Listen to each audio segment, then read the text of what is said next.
ছাত্র জনতা নিয়ে গঠিত জাতীয় নাগরিক পার্টির আহ্বায়ক নাহিদ ইসলাম ও অন্যান্য কেন্দ্রীয় নেতারা ঝালকাঠির রাজাপুরে পৌঁছেছে। জুলাই পথযাত্রার অংশ হিসেবে এ যাত্রা হয়। আজ রবিবার দুপুরে রাজাপুর পৌঁছে রাজাপুর উপজেলা শহরের প্রাণকেন্দ্র বাইপাস হয়ে তারা এই পথযাত্রা চালিয়ে যায়। এ সময় সাংবাদিকরা তাদের প্রশ্ন করেন ঝালকাঠি ১ আসন নিয়ে তাদের ভাবনা কি।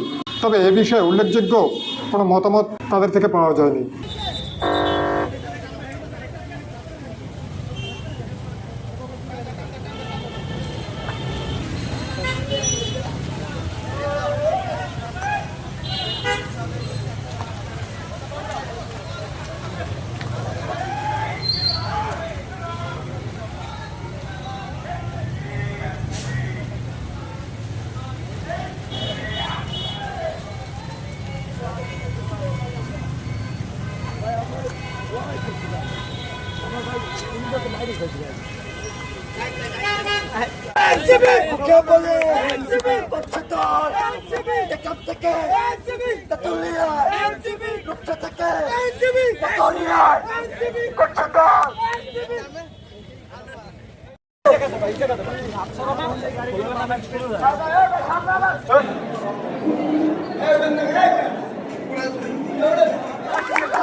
ওই রিকশাটা সরাও তো ভাই, তুই গাড়ি সামনে চলে যাবে।